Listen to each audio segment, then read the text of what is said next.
Bom, é, você vê muitas pessoas postando hoje em dia, né? Que o ano de 2020 tá uma merda, que o ano de 2020 tudo mudou, né? Já se fala, assim, alguns idiotas estão falando aí novo normal, né? Vai ter que mudar tudo, que as coisas não vão voltar nunca mais ao que era antes, né? Tudo coisa de gente emocionada, né?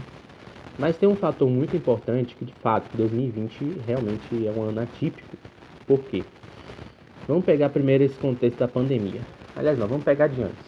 O que é que estava acontecendo antes no mundo e as pessoas estavam adormecidas, elas não estavam enxergando. Agora elas podem até enxergar um pouco mais, eu espero que consigam, né? Desde quando acabou a Guerra Fria, né, que você teve ali a queda do Muro de Berlim, etc., criou-se aquela ilusão de paz. Então, você tem uma sensação ali de paz, né?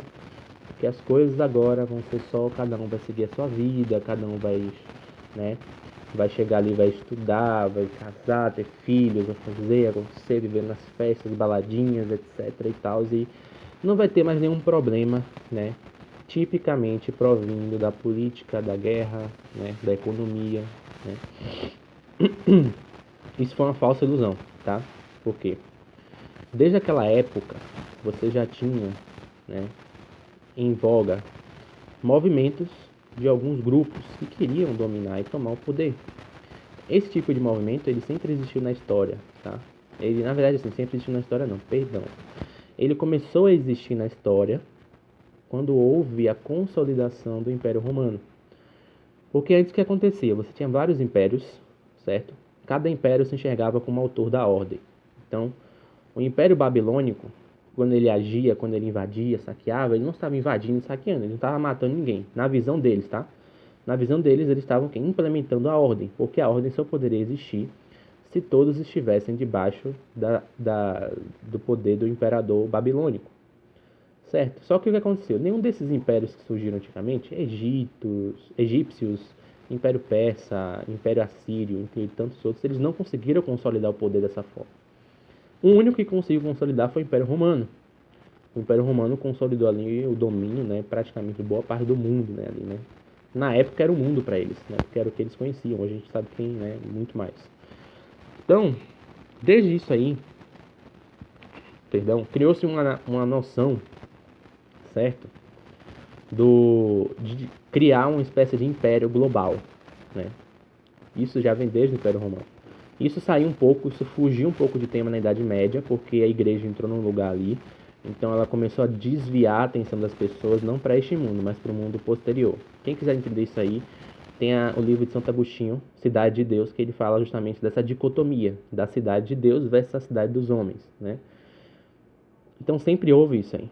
Só que o que acontece é o seguinte, quando o mundo se seculariza e sai do poder da igreja ali, começa, né? Você começa a ter, você começa ali a ter a ação muito mais de grupos secularizados e aí vão se dividir em facções. Criou-se, perdeu-se essa noção de transcendência. Perdeu-se essa noção de que, né, aqui é um vale de lágrimas, como diz a Salve Rainha, né, a oração do Salve Rainha, a oração católica, né, então perdeu-se essa noção e você começa a ter justamente grupos que começam a lutar pelo poder para visar esse poder universal, porque eles acreditam que debaixo desse poder universal, você vai ter uma instauração da ordem perfeita, ou seja, um paraíso na Terra, né? Isso é comum, né? E aí você vê isso na Revolução Francesa, Revolução Russa, nazismo, fascismo, todos eles tinham essa visão, né? No Oriente também é a mesma coisa, né? Todos eles. E aí, meu caro, quando caiu o Muro de Berlim, as pessoas acharam que essa porra acabou, mas isso não acaba, porra. Ideias não morrem, entendeu? Infelizmente é isso aí, ideias não morrem, né? A única forma da ideia morrer é quando ela é suplantada, né, por uma outra ideia muito melhor e abraçada por todos, o que é uma utopia, né? Você vê que nem na Idade Média, quando houve esse desvio, na Idade Média foram 1000 anos, tinha os conflitos, mas os conflitos não tinham nada a ver com instaurar império, entendeu? Os conflitos eram assim, o cara queria ter o poder, fulano comeu a mulher de ciclano, não sei quem tá me devendo dinheiro, entendeu? Tinha muito conflito disso aí, né? Porque eles herdaram, né, parte da cultura dos bárbaros, e a cultura dos bárbaros era uma confusão desgraçada, entendeu? Tipo, né? Cada um fazia o que queria, como queria, ponto final. Não tinha uma unidade, né? A unidade existiu na Idade Média porque era unidade espiritual, era unidade vinda ali do poder espiritual da Igreja Católica, mas não existia unidade política, né? Só que quando cai o muro de Berlim, você tem essa noção, né? Retoma-se, né? Isso aí retomou em 3 grupos, tá? Houveram 3 grupos que pensaram, e vocês vão perceber que todos os conflitos no mundo hoje estão ligados a essas 3 bostas, entendeu? Que é a primeira coisa, a ONU, tá? São os grupos globais, né? Alguns chamam de globalistas aqui no Ocidente, né? Então você vê direto, agora nessa pandemia, está muito claro, entendeu?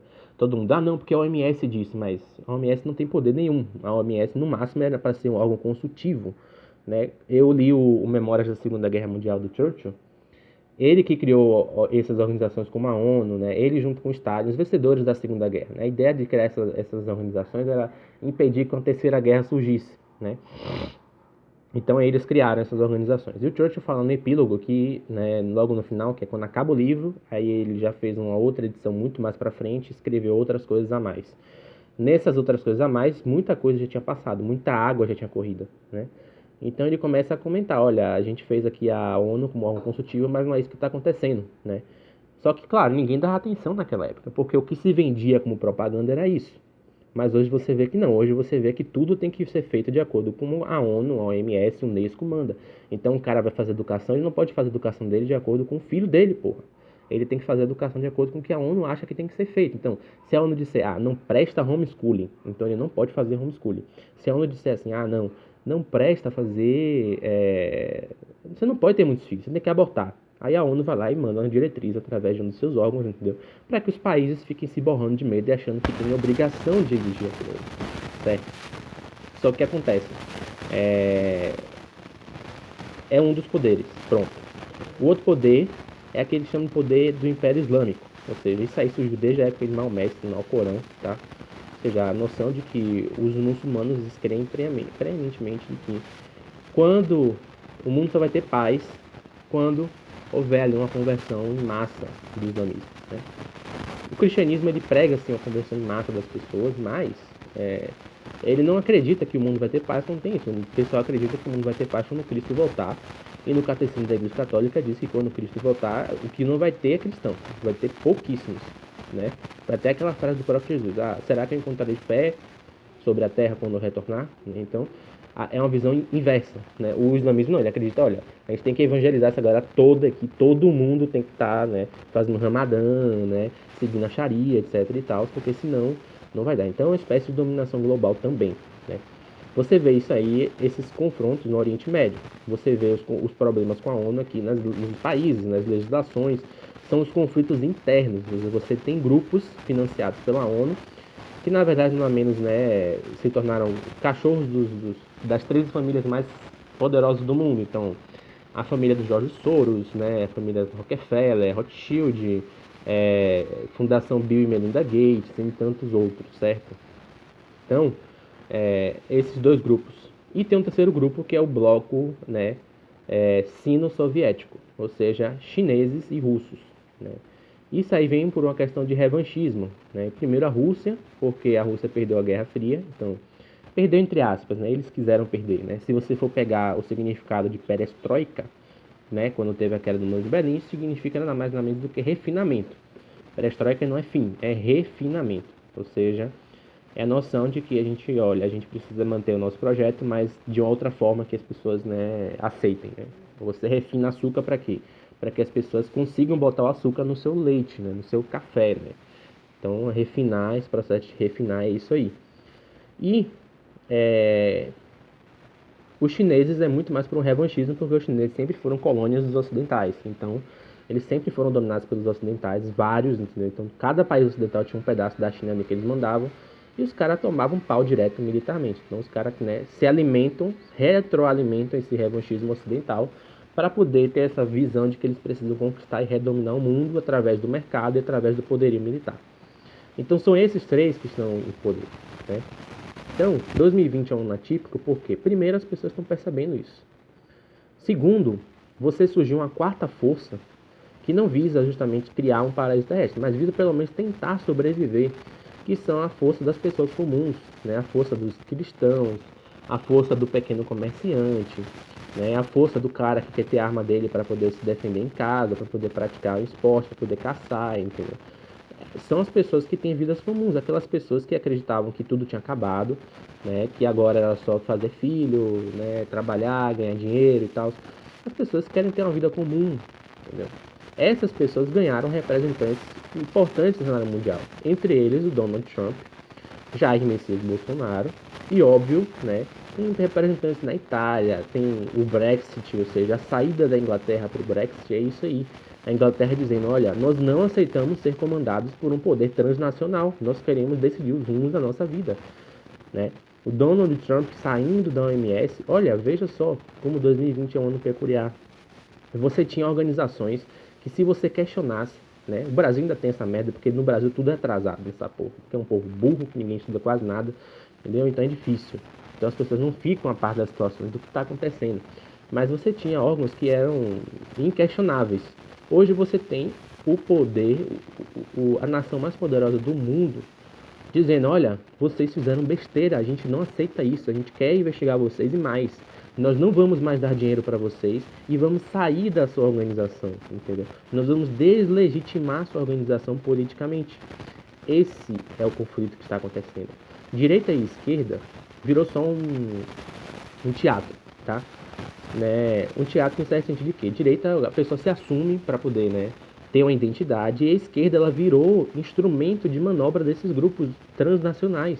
Se você conversar com qualquer esquerdista hoje, você vai ver ele está defendendo a mesma coisa. Ele defende a Rússia, ele defende a China, ele defende o islamismo contra o cristianismo, ele defende exatamente as pautas que a ONU e a OMS implementam.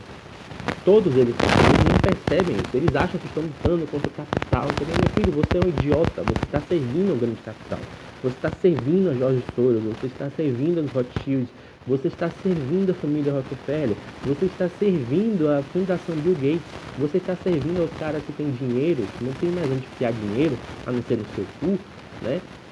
E querem poder, eles querem dominar.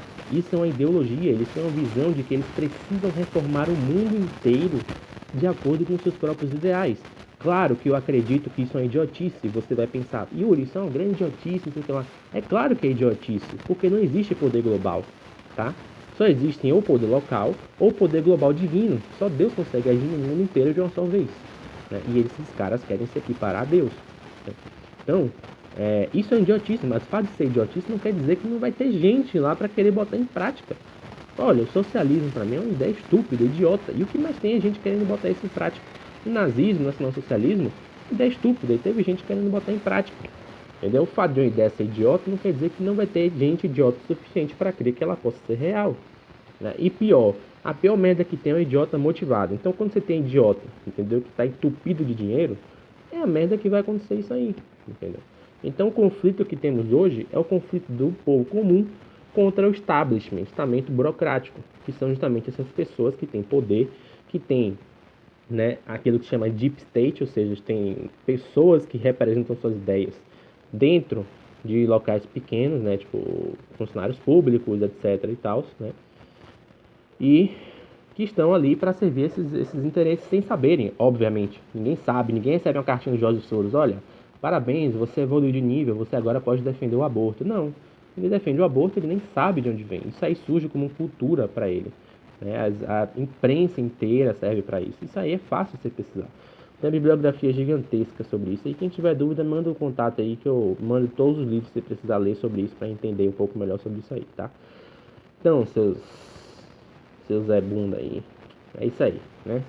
Hoje foi um vídeo mais instrutivo, espero que vocês entendam essa merda e possam de fato acordar pra vida aí, né? Que 2020 seja enxergado não só como um ano de misérias, mas como um ano de revelações, de que as coisas estão sendo reveladas como deveria ser, né? Isso aí, abraço. Compartilhe, assista ou não. Valeu.